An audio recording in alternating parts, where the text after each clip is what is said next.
आने वाला बाबा साहेब डॉक्टर भीमराव अम्बेडकर को मैं श्रद्धा निवेदन करते हुए आज यहाँ पे उपस्थित सारे उपासक वजीलों में आशीर्वाद कर रहा हूँ। तो आज आप लोगों को त्रिरत्न बौद्ध विहार में हो रहा है सुबह कठिन चिवरदान, जो दान बहुत महत्वपूर्ण होता है, बहुत खास बात होता है, क्योंकि आप सभी को पता है आषाढ़ी पूर्णिमा से जो हमारा बरसवास शुरू हुआ, ये आश्विनी पूर्णिमा में समाप्त हो गया। ये जो 3 महीने का बरसवास है, ये भगवान तथागत सम्मुख संबुद्ध ने सारी भिक्षु संघों के लिए दिया था, क्योंकि ये जो 3 महीने बरसवास ये हम सभी भिक्षु संघों के लिए बहुत ही खास बात होता है, क्योंकि ये जो बरसवास का समय है आषाढ़ी पूर्णिमा से आश्विनी पूर्णिमा तक, तब वर्षाकाल होता है, ज़्यादा बारिश भी होता है।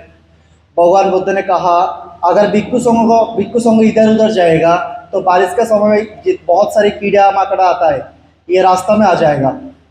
अगर भिक्षु संघ इधर उधर जाएगा तो उनके तरफ प्राणी हत्या हो सकते हैं। इसलिए भगवान बुद्ध ने कहा सारे भिक्षु संघों को कि आषाढ़ी पूर्णिमा से आश्विनी पूर्णिमा तक कोई बांते जी दूर दूर का सफ़र नहीं करेंगे। अगर कोई भी प्रोग्राम में जाए, कोई भी कार्यक्रम में जाए, शाम के समय उनका कुटीर में यानी कि बौद्ध विहार में लौटना पड़ेगा।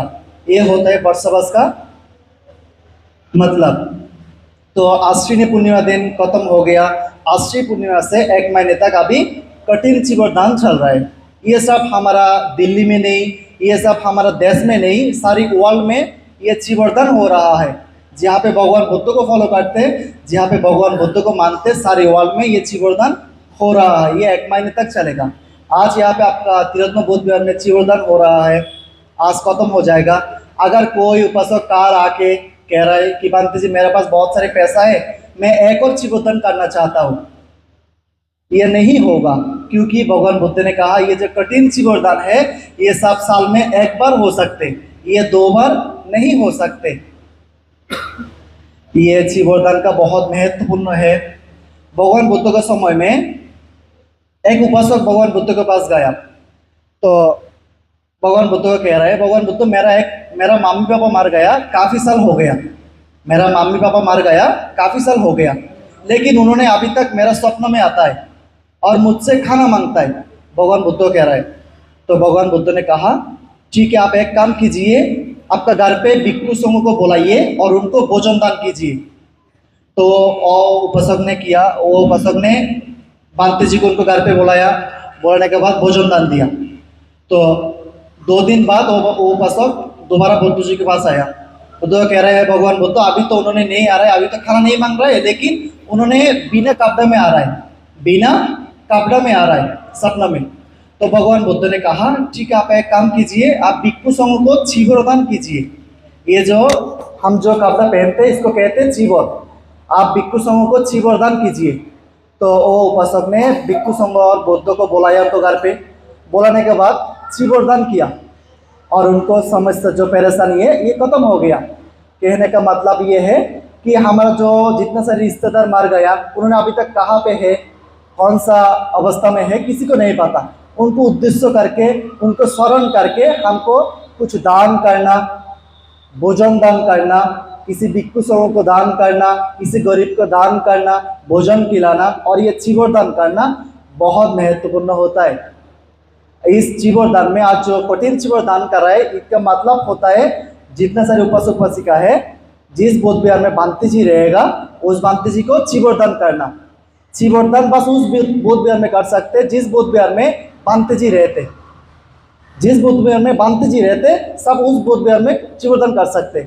इधर सावली बौद्ध विहार है, सावली बौद्ध विहार है शायद, वहाँ पे शायद बांते जी नहीं है, तो वहाँ पे करने का जरूरत नहीं है, वहाँ पे करने का जरूरत नहीं है, क्योंकि वहाँ पे बांते जी नहीं है, और बांते जी नहीं है तो बरसवास कितने पालन करेगा, किसने पालन करेगा।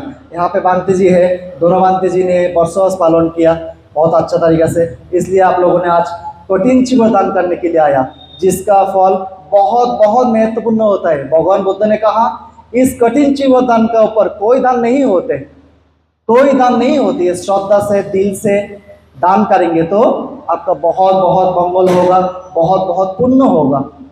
क्योंकि भगवान बुद्ध का धर्म होता है कर्म का धर्म। कौन सा धर्म? कर्म का धर्म। आप जैसे कर्म करेंगे ऐसे फल मिलेगा, बुरा कर्म करेंगे बुरा फल मिलेगा, अच्छा कर्म करेंगे अच्छा फल मिलेगा। आप सोच रहे हैं मैं सारे गलत काम किया, दूसरों के साथ बुराई किया और मैं वहाँ पे गंगा में जाकर नहाया और मेरा सारी गलत काम सारी चले जाएगा? ऐसा होता है? कम भी नहीं होगा। आप जैसे कर्म करेंगे ऐसे फल मिलेगा। एक छोटा सा कहानी है कि एक आदमी गया एक पंत जी के पास। एक आदमी गया एक पंत जी के पास। तो वो आदमी ने पंत जी को कहा कि पंत जी मुझे नया मकान बनाना है, मुझे नया मकान बनाना है, मुझे ऐसा जादू टोना दीजिए और इस जादू टोना के कारण मेरा नया मकान बन जाए। तो पंत जी कहा ठीक है, आप एक काम कीजिए कि एक मटका लीजिए, मटका होता है ना, एक मटका लीजिए और किसी पेड़ का बोर इसको टेढ़ा लटका दीजिए, आपका नया मकान बन जाएगा। तो आदमी ने कहा ये कौन सा बढ़िया बात है, मैं अभी जाके करूँगा। तो वो आदमी गया और एक पेड़ के ऊपर जाके एक मटका को टेढ़ा लटका दिया, यानी कि उल्टा लटका दिया और सचमुच कुछ महीने बाद उनको नया मकान बन गया। सचमुच कुछ महीने बाद उनको नया मकान बन गया। तो आदमी तो बहुत खुश हो गया, पंत जी ने मुझे ठोना बताया और इस ठोना के कारण मेरा नया मकान बन गया। तो वो आदमी ने पंत जी के पास दोबारा गया, कह रहे पंत जी आपने तो बहुत महान निकला, आपने मुझे ठोना बताया और इस ठोना के कारण मेरा नया मकान बन गया। तब पंत जी हंस के कहा कि भाई ये कोई जादू टोना नहीं है, मैंने तुझे कहा एक मटका ले और किसी पेड़ का ऊपर इसको टेढ़ा लटका दे, तूने दिया और इस टेढ़ा गड़ा में, उस टेढ़ा गड़ा में एक चिड़िया आकर, चिड़िया होता है ना, एक चिड़िया आकर अपना घोंसला बनाया। क्या बनाया? अपना घोंसला बनाया और उस घोंसला पर वो चिड़िया ने रही, उसको आशीर्वाद तुझे लगी, तेरा नया मकान बन गया। तू दूसरों को घर बनाया, तेरा घर अपना अपना बन गया। मोरल ऑफ द स्टोरी होता है आप दूसरों को भलाई करेंगे आपका भलाई होगा ही होगा, यहाँ पे ही होगा। बहुत सारे कहते हैं ना स्वर्ग नरक, किसने देखा स्वर्ग नरक? आज तक किसी ने नहीं देखा स्वर्ग नरक। स्वर्ग नरक सब यहाँ पे ही है। आप दूसरों के साथ भलाई करेंगे आपके साथ भलाई होगा, दूसरों के साथ बुराई करेंगे आपके साथ बुराई होगा, यहाँ पे होगा, टुडे टुमारो होगा। आप मन से दिल से किसी को दान करेंगे, किसी भूखा को भोजन खिलाएंगे, किसी गरीब को मदद करेंगे, मदद करने के बाद आपका मन में जो फीलिंग्स आएगा ना, जो हैप्पी फीलिंग्स आएगा, ये होता है आपका स्वर्ग, ये होता है आपका स्वर्ग। और जब आप दूसरों के साथ बुराई करेंगे, दूसरों के साथ सारी गलत काम करेंगे और आपका मन में महसूस होगा कि मैं उनके साथ बुराई किया, अगर आपका मन में महसूस हुआ कि मैं उनको साथ गलत किया, ऐसे नहीं करना, ये होता है आपका नरक। तो इसलिए हमेशा ये स्मरण करना कि दिन से कम एक आदमी को भलाई करना।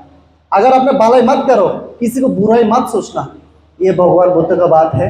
मैं और ज़्यादा कुछ नहीं कहते हुए मैं आप सभी को एक निवेदन करूंगा कि हमेशा पंचशील को स्मरण करें। पंचशील बात बस कहने का मतलब नहीं है, पंचशील का अंदर जो 5 शील है ये आपका जीवन में आदत कीजिए, आपका मंगल होगा, कल्याण होगा। मैं और ज़्यादा कुछ नहीं कहते हुए आप सभी को मैं आशीर्वाद कर रहा हूँ, आप लोगों ने साधुवाद दीजिए।